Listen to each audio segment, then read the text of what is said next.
What's the scariest thing you experienced as a child? Remember Chuck E. Cheese? That old arcade with the singing animatronics? Of course you do. I just found out they went bankrupt recently. It made me think back to my horrible experience there as a very little kid. I was no older than 8 or 9. It was like my third and last time ever at a Chuck E. Cheese. This specific location closed down years ago, but it used to be basically down the street from our old house. My mom took my little brother and me, and she let us roam free and do our own thing and play the games while she sat at one of the tables reading like most of the other parents. I was playing this clown game where you had to shoot the clown's teeth out with this little cannonball shooter. I was playing the games that would get me the most tickets for the prizes.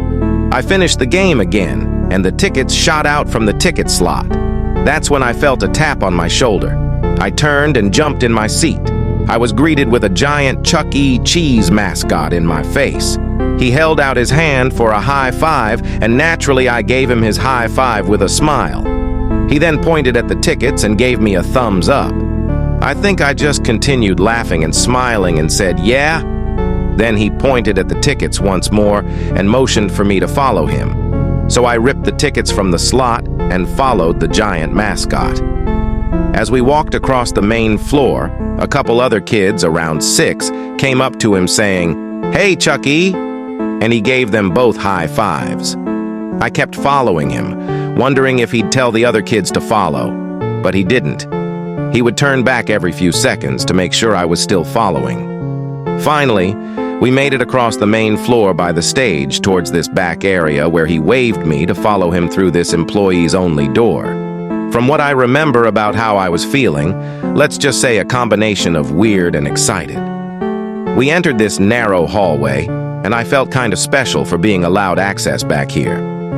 Keep in mind, I had the mind and maturity of a very young child. The mascot led me to this back room where he motioned for me to enter first. So I did. It was a small changing room type of room. It had a few lockers on one wall and one long bench extending half the length of the room. That was it. He entered the room and shut the door behind us, and I noticed he locked it. That's when I became confused and afraid. I thought he was taking me to get a bunch of free tickets. What could he possibly do in this empty room with me? He approached me, put his furry mascot hand on my shoulder, and then started rubbing from my shoulder to my arm. Then he seemed as though he tried to reach lower with both of his hands, and I pushed him off and yelled, "Stop!" That's when the person in the suit lifted the mask off his head, revealing some sweaty, middle-aged man underneath. He started to remove the rest of the costume from himself as he told me to be quiet. I sat there watching, shaking and plodding my way for the door. When I thought he was distracted enough by the suit, I tried to run past him for the door, but he grabbed me and told me to stop. He offered me all the free tickets I wanted if I just behaved. I started to yell and pound on the door. He tried to cover my mouth, but I think he gave up when he realized it wasn't worth the risk for him. I unlocked the door and ran back down the hall in tears. I ran back to my mom, yelling at her about what just happened. She was distraught and went right to the front desk. The girl at the front desk seemed to be in a panic as well, and I think she called for her supervisor. Pretty soon, all the music was stopped and the place went into a lockdown of sorts where all the kids were to go to their parents. A bunch of workers ran to the back section, and eventually, police showed up outside. I had to give my whole story to a crowd of like 6 people, and I was extremely nervous. The man in the Chuck E. suit was some random creep who snuck into the back section of the building to dress in one of the suits and apparently lure children to the back.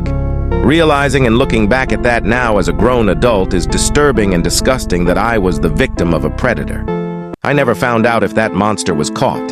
You can now check if there's a part 2 by pressing share then more then part 2.